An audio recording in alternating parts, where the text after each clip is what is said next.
बिस्मिल्लाहिर्रहमानिर्रहीम। अस्सलाम वालेकुम। तो मेरे दोस्त फार्मर कैसे हैं? मैं आपका दोस्त डॉक्टर शुएब और आज की वीडियो लेके आया हूँ अपने किसान दोस्त भाइयों के लिए जानवरों के रिलेटेड। आज की हमारी वीडियो बड़ी ही दिलचस्प और कुर्बानी के रिलेटेड है कि जैसे कि हमें पता है कि हमारे जो पालतू हजरात जानवर रखने वाले हैं वो कुर्बानी के दिनों में लेले, दुम्बे, छतरे, कट्टे, बच्चे, गाय, भैंस सेल करते हैं, ऊँट सेल करते हैं। तो हमारे जो शहरों में रहने वाले लोग हैं या ऐसे लोग हैं जिनको इन चीज़ के बारे में नहीं पता कि जानवर कुर्बानी के लायक काबिल है कि नहीं है, उन लोगों के लिए वीडियो हमारी आज बनाने का मकसद है। आज की हम अपनी वीडियो में दोस्तों से शेयर करेंगे कि किस किस उम्र का जानवर जो है वो कुर्बानी के काबिल हो जाता है। आज की हम अपनी वीडियो में कम से कम उम्र के जानवर के बारे में बताएंगे कि किस जानवर की कितनी उम्र हो कम से कम तो वो जानवर हम कुर्बानी के लिए कुर्बान कर सकते हैं।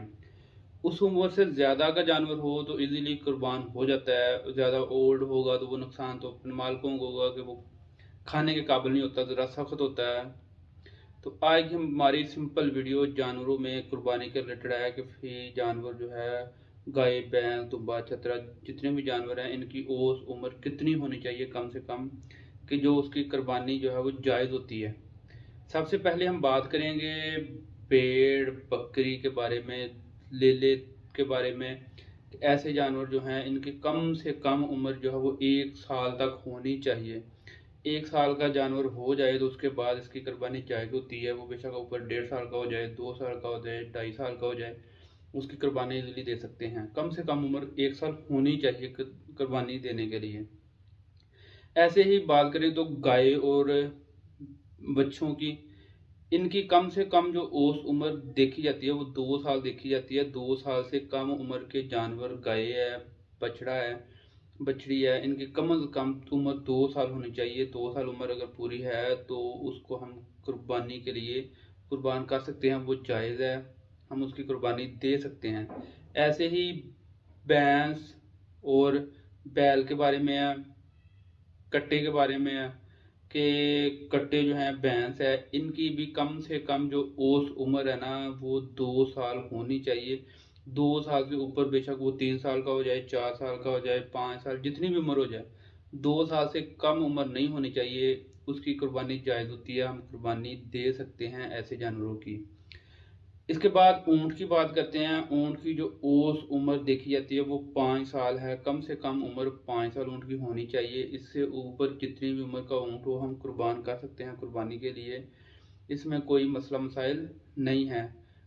इससे कम उम्र नहीं होनी चाहिए 5 साल से ऊँट की, कि बाकी जानवरों की इतनी उम्र है वो तो ये भी उस लिहाज से हम कुर्बान कर सकते हैं, नहीं।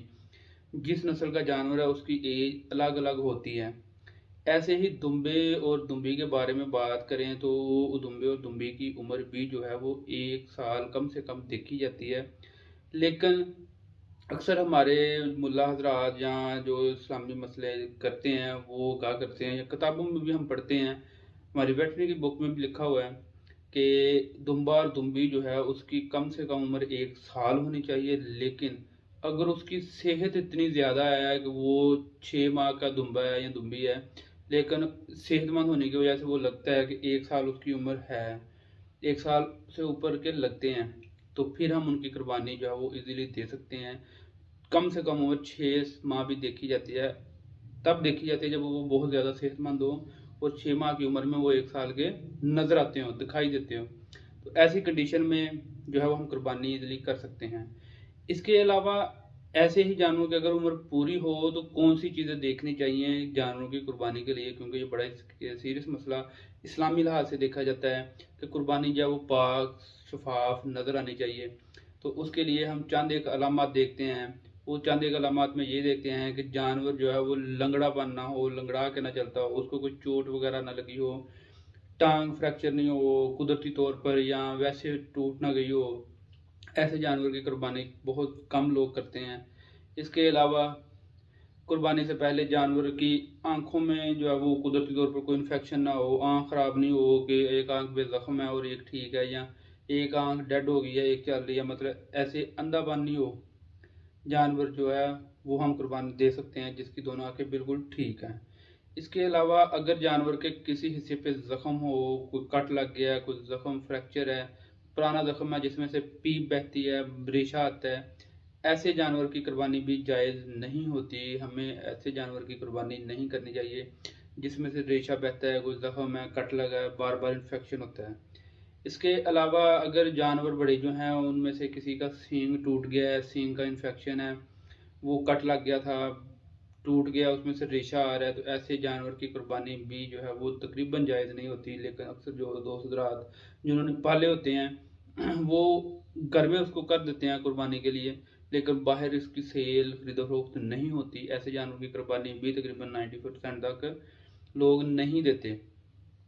कुर्बानी के लिए वही जानवर कारआमद होता है जो बिल्कुल तंदुरुस्त और तवाना हो, जिसके जिस्म पे कोई ज़ख्म ना हो, उसके ऊपर कोई इन्फेक्शन ना हो, जानवर का सींग बिल्कुल ठीक हो, आंखें बिल्कुल ठीक हों, चारे टांगें बिल्कुल ठीक हों, जानवर चलता फिरता ठीक हो, खाता पीता ठीक हो। ऐसे जानवर की कुर्बानी जायज़ होती है और सुन्नत भी है कि ऐसे जानवर की कुर्बानी करनी चाहिए। ये थी आज की हमारी सिंपल सी वीडियो जानवरों के रिलेटेड, कि जानवरों के कौन से जानवरों की कितनी उम्र देखी जाती है कुर्बानी के लिहाज से। इसके साथ ही तमाम हमारे दोस्त हमें इजाज़त दीजिए। कल हम एक नई वीडियो के साथ अपने दोस्तों के सामने हाजिर होंगे। अल्लाह हाफिज़। जिन दोस्तों ने अभी तक हमारे चैनल को सब्सक्राइब नहीं किया वो सब्सक्राइब कर लें, बेल आइकन के बटन को दबाएं, ताकि जो डेली बेस पे हम जानवरों के रिलेटेड नई से नई, जदीद से जदीद मालूमात लेके आते हैं, वो एक मैसेज के ज़रिए अपने दोस्तों तक पहुँचा सकें। हमारा मकसद जानवरों की तंदुरुस्ती और सेहत के बारे में होता है कि जानवर तंदुरुस्त और तवाना रहें, और जो गरीब बालक हज़रात होते हैं जिन्होंने पालतू जानवर अपने घर के रोज़गार के लिए रखे हैं, वो इससे ज़्यादा से ज़्यादा फ़ायदा उठा सकें। तो इसलिए हम डेली बेस पे नई से नई वीडियोज़ बनाते हैं। कल हम एक नई वीडियो के साथ अपने दोस्तों के सामने हाजिर होंगे। अल्लाह हाफिज़।